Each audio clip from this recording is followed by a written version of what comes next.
In a world filled with noise and uncertainty, tune into the voice of reason with Chaplain Ingrid Gentles every Thursday at 5:30 p.m. Mountain Standard Time, 7:30 p.m. Eastern Standard Time. Join us for uplifting conversations, inspiring stories, and biblical insights that will empower you to navigate life challenges with faith and confidence, where faith meets reality. Join the conversation on HGG Radio, live on YouTube, and social media. Don't miss it.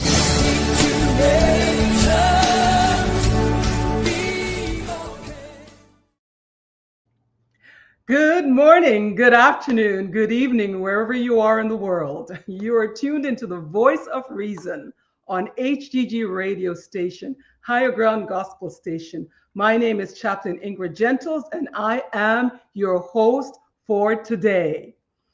Today's topic is called Truth and Consequence. Truth and Consequence. I was involved in a recent discussion about the consequences of one's truth and perception a few weeks ago, and I thought it would be fitting to have this discussion today. Do you know that your desire to be right based on your perception and your truth can have consequences in your marriage or relationships? Yes, it can. There's a game I used to play when I was younger. I won't date myself, but we called it back then the telephone. Today maybe be called something else. It's called the telephone, if I remember correctly, when I was in Girls Guides. This is how it works. A group of people come together. It doesn't matter how many, maybe 10, 20, 30, depends on the size of the amount of people that's present in the room. They would form a circle, whether they're standing, sitting on chairs, or sitting on the ground. It doesn't really matter, but they're in a circle.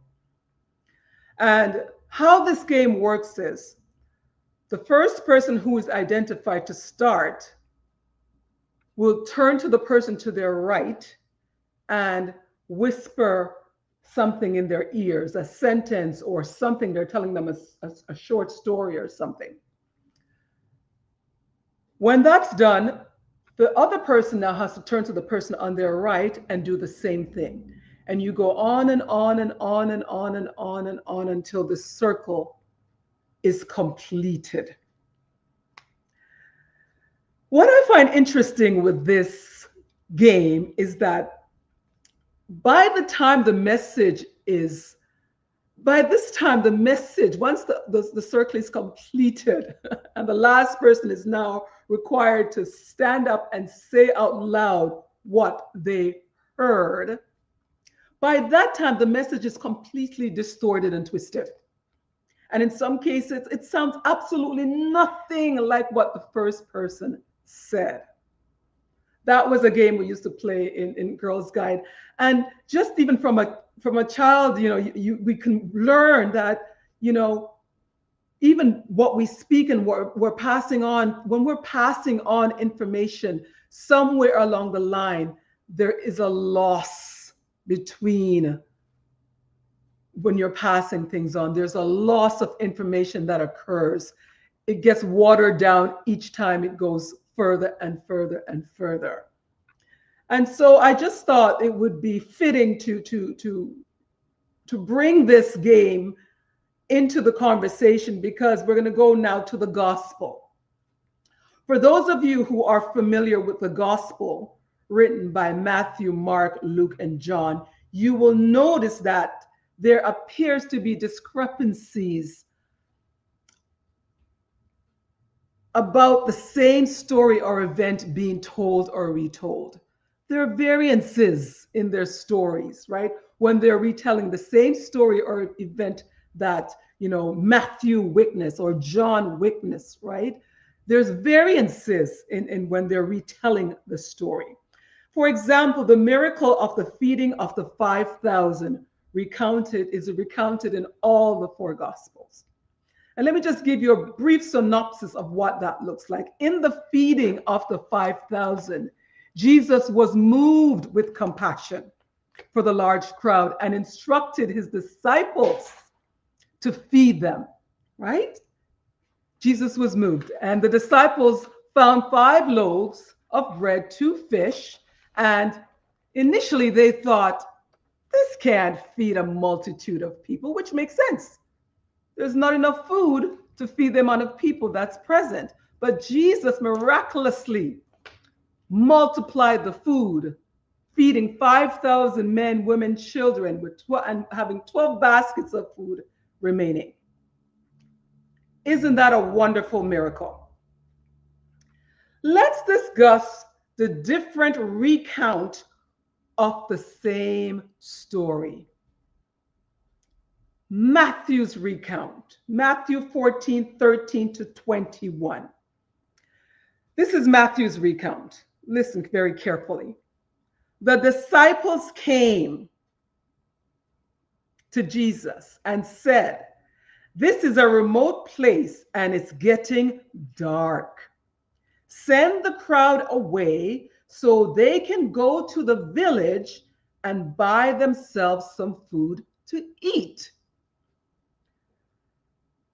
According to Matthew, Jesus replied, "They don't need to go away.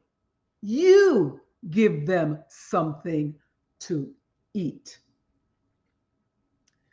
According to Matthew, then Jesus directed the people to sit down on the grass before they were fed.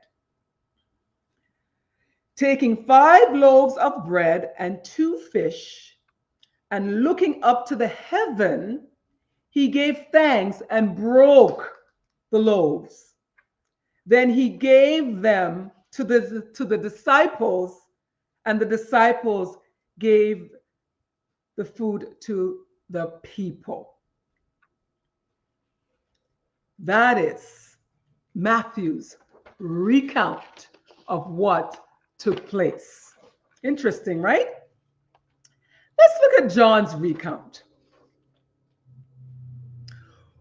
When Jesus looked up and saw a great multitude coming towards him, he said to Philip, "Where shall we buy bread for these people to eat?" This is John's recount. Philip, where shall we buy bread for these people to eat? This is John's recount of what Peter is saying, what Jesus is saying to Philip. Jesus said, "Have the people sit down." There was plenty of grass in that place, and the men sat down, about 5,000 of them. Then John went on to say, "Then Jesus took the loaves, gave thanks, and distributed to those who were seated, and they ate as much as they wanted." John is now saying Jesus was the one doing the distributing and giving out the food and feeding the people. And he did the same with the fish. I'm going to stop here for a moment. You are listening to the Voice of Reason. I'm your host, Chaplain Ingrid Gentles. Our topic today is Truth and Consequences. HGG radio station, Higher Ground Gospel Station.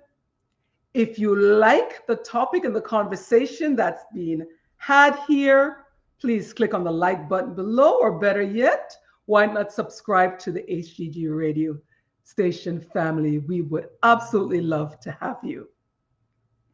Let's continue. So we can see the different recounts from John's and Matthew's recollection alone, right? We can see the different recounts just from those two alone. I haven't even done Matthew, Mark and Luke, right? And so we can see that the recounts from John and Matthew's recollection is different. While the storyline remains the same, the details were off, right? I use this example to say this, to make a serious point. I'm using this example. People's perception varies from one person to the other. There are many reasons for that. Let's look at some of the reasons why people's perception varies from one person to the next.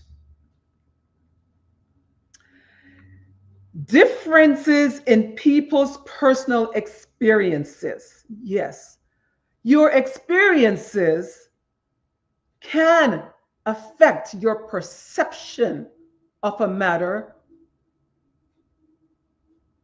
how you view something, because you have had an experience that may have triggered something for you to now see things and receive it in a different light.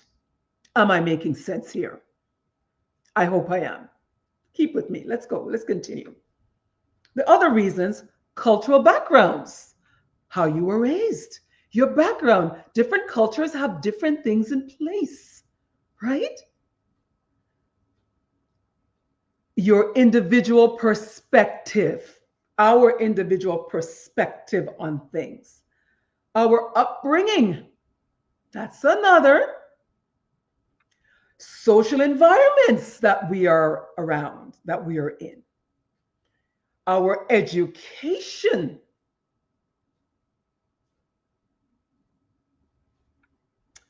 our emotions, our biases, influences our perception and how we perceive and interpret information.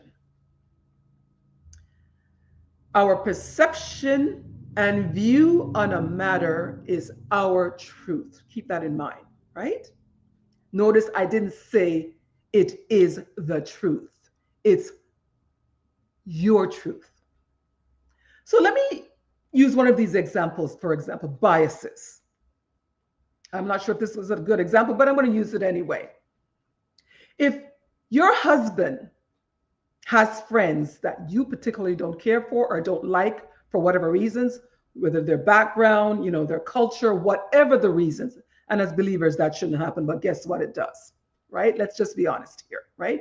For whatever the reasons, you don't like your spouse's friends, and let me just say that they're hanging around with. Let me just use myself as an example. I don't like my spouse's friends that he's hanging around with.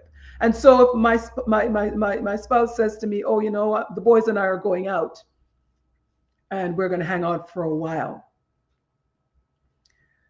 my perception of what he's saying to me is going to be skewed based on the fact that I already have a bias feeling towards his friends or some of his friends for whatever the reasons may be. And it may be valid reasons, right?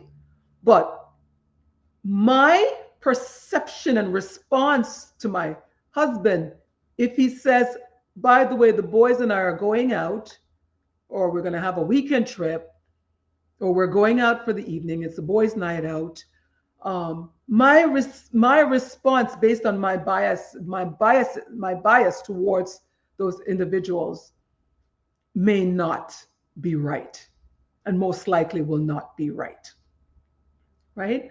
And therefore now I may have an attitude towards my spouse, towards my husband, and he can't understand why I'm behaving in a manner. Why can't he just go out and hang out with his friends? Why can't he go out and have fun just like I can go out with my friends and so forth? And so he may be a bit disturbed as to why are you making such a big issue of this? These are my friends, right? That's bias. And when biases come into the picture, it distorts the conversation in a lot of ways, and it distorts the perception of actually what is being said and actually what's really happening. So I'm going to say this again. Our perception and view on a matter is our truth.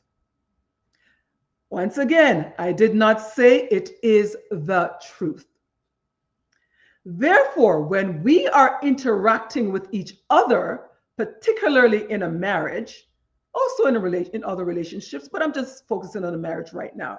Remember, your spouse may have a different point of view or perception on a particular situation that may be causing a problem in the marriage, in your marriage. You need to be aware of that. You need to be really cognizant of that. What should be the right approach in an attempt to resolve a problem in your marriage or in your relationship? What should be the right approach given the fact, hopefully that you have come to, or at least one of you have come to an understanding that, everyone's perception is different. Everyone's, thought on a matter or what they see or what they heard, they may interpret it different based on many things that we discussed, by cultural background, social environment, biases, and so forth, right? So what should the right approach be in an attempt to resolve a problem in your marriage? Recognize that your spouse's perception is his or her truth. That's the first thing. Take the time to understand where they're coming from. That's maturity. That's maturity, right? And the Bible talks about maturing in the word. Believers have to mature. Even if you're an unbeliever, you need to mature. You need to grow. You need to evolve. You need to become better. You're understanding things that you used to do before that was wrong. You should not be doing them now. Maturity is growing to a better place and a better place of who you are as a person and who God has called you to be and what the word says. So as believers, it is imperative that we are maturing. And therefore, a mature person, listen to what I'm saying. I hope I'm not stepping on anybody's toes, but a mature person, including my own toes, let me just put it out there. A mature person would take the time to recognize, let me try and understand where my husband or my wife is coming from. Let me try and understand what she's saying or he's saying to me, even though I'm not happy with what's happening here, because I am also affected. I am also hurt. Listen, let me listen. Listen to learn and not to react. Right? You want to listen to learn and not to react. When you are listening to someone and you are giving them your full attention, zip it. Because I am telling you, when you're listening and you're not speaking, you are hearing a lot of things that you probably would have missed if you were speaking and stopping the conversation, and not letting the conversation, interrupting the conversation and not letting the conversation flow between the two of you, right? So listen and learn, right? And once you're listening and you're hearing and you're learning what's being said, there may be an opportunity at that point to be empathetic to your spouse based on active listening and hearing them, hearing what he or she is actually saying to you. Be empathetic. It is difficult, to be empathetic when you yourself are feeling hurt, right?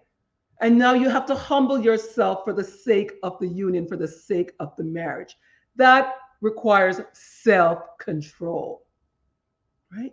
You're controlling your feelings and your emotions, your perception, your rights, your truth for the sake of the marriage. The Bible talks a lot about self-control, right? Learning to control yourself is a great asset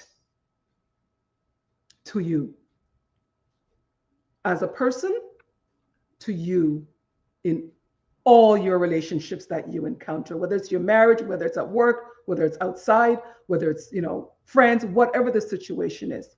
Self-control, I am telling you, is extremely important when we're dealing with relationships.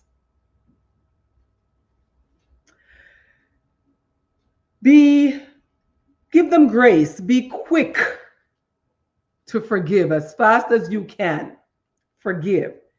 Think about this. If you have two people who are unforgiving, they will likely be having marital breakdowns, marital problems.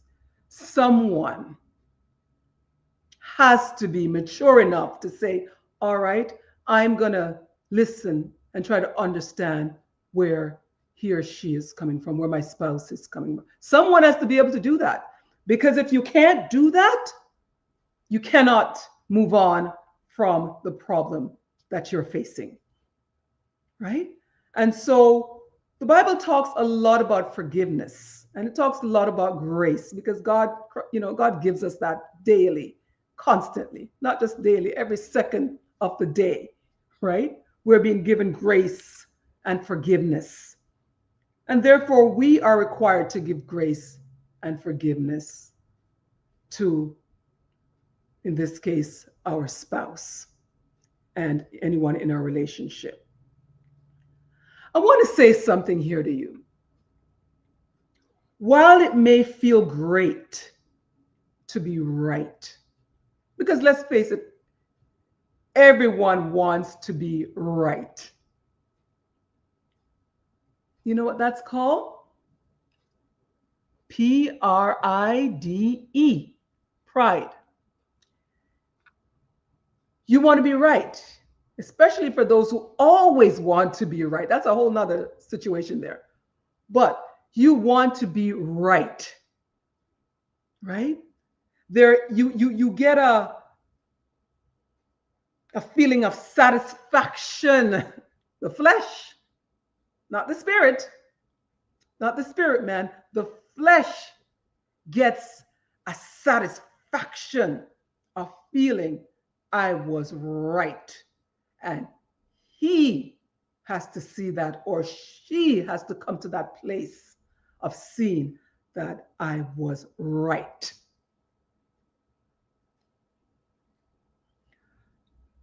While it's great to be right, right is not might.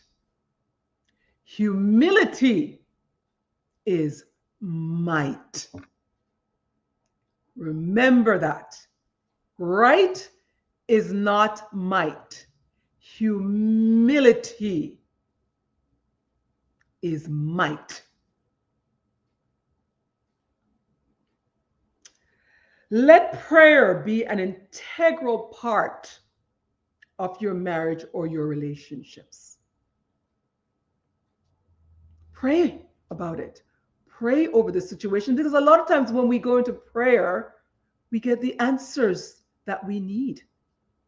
How to respond. The Holy Spirit guides us and directs us as to how we should respond in a particular matter, or to a particular event, or to a particular situation, whatever the situation or crisis is that you're facing.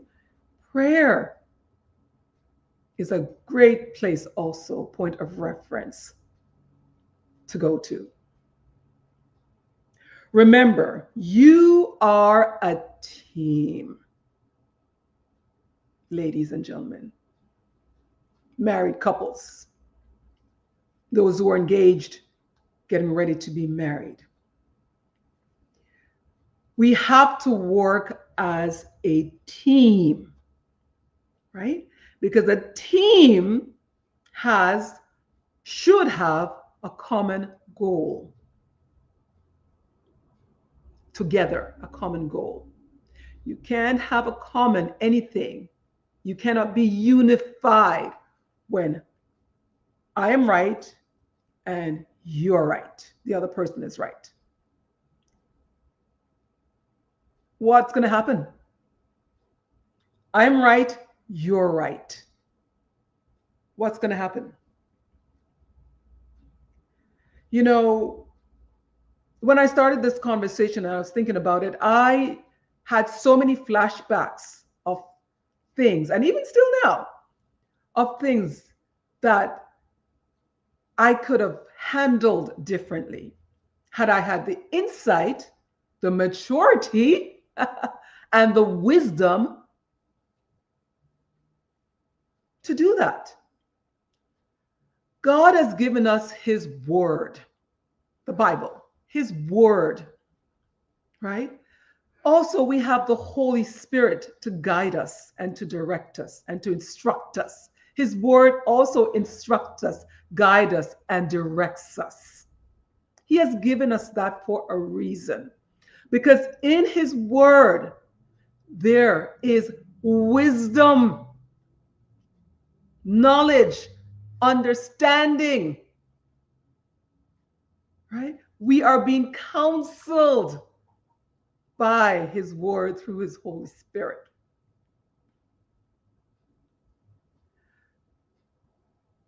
We are required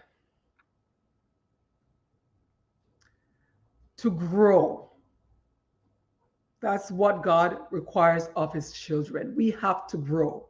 We cannot say, this is who I am, this is how I am, I'm not changing for anyone, take it or leave it. I've heard those kinds of conversations, and I'm thinking, you got to be kidding me. But there are people with that mindset.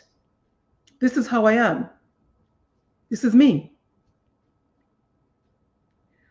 Well, if this is how I am and this is me is your position, then I'm going to say to you, there is absolutely no opportunity for your marriage to grow and to thrive. There's no opportunity for your relationships to grow and to thrive because you are so self-focused on being right and this is me, and have no other consideration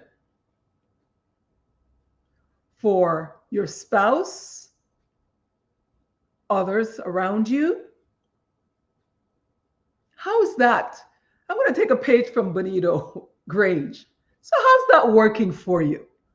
How's that working for you? Really think about that. Reflect. How is that working for you? Oh my goodness. Ladies and gentlemen,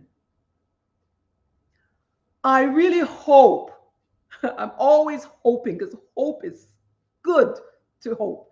I really hope that what I am sharing with you today will allow someone to self-reflect, to think about how they're approaching things in their relationship or in their marriage or outside of their marriage, other relationships between themselves, family members, whatever it is. Really, take a step back and rethink, how am I showing up in this marriage? How am I showing up in these relationships? Am I showing up single? Or am I showing up in my marriage as united, a united front? Being in a united front means two people have to respect each other's differences. You may not like them. I'm sure a lot of us don't like things that our spouse, about our spouse and vice versa. That's quite normal. But we have to remember he or she have a different perception. Their truth is formed based on what they perceive and understand on a matter, based on their differences, background, cultural background, education level, biases. There's so many things that can impact how we perceive things. So, what I'm asking you to do, please give grace to each other, give grace to your spouse, and remember this conversation. If you are ever involved in a discussion that is causing a problem in your marriage, try to see it from the other person's perspective. That will be a great way to soften the conversation and the blow so that there could be further conversations to actually address and deal with the actual problem. Ladies and gentlemen, my time has come. I hope this was informative to you. Every time I talk about this, it's informative to me. And I tell you why I'm saying that. The flesh always wants to raise its ugly head to surpass the spirit. And so it is important for us to be reminded that we haven't yet arrived. We are still growing, right? And so we need to be reminded at times that we need to remind ourselves that the flesh is always surfacing. I pray that every marriages, relationships out there will take something away from this and utilize it to help build, strengthen, and grow together. Thank you for tuning into HGG Radio. Once again, my name is Chaplain Ingrid Gentles. You are listening to the Voice of Reason. I just want to pray a blessing over you. Take care. God bless. See you next time. Take care and bye-bye.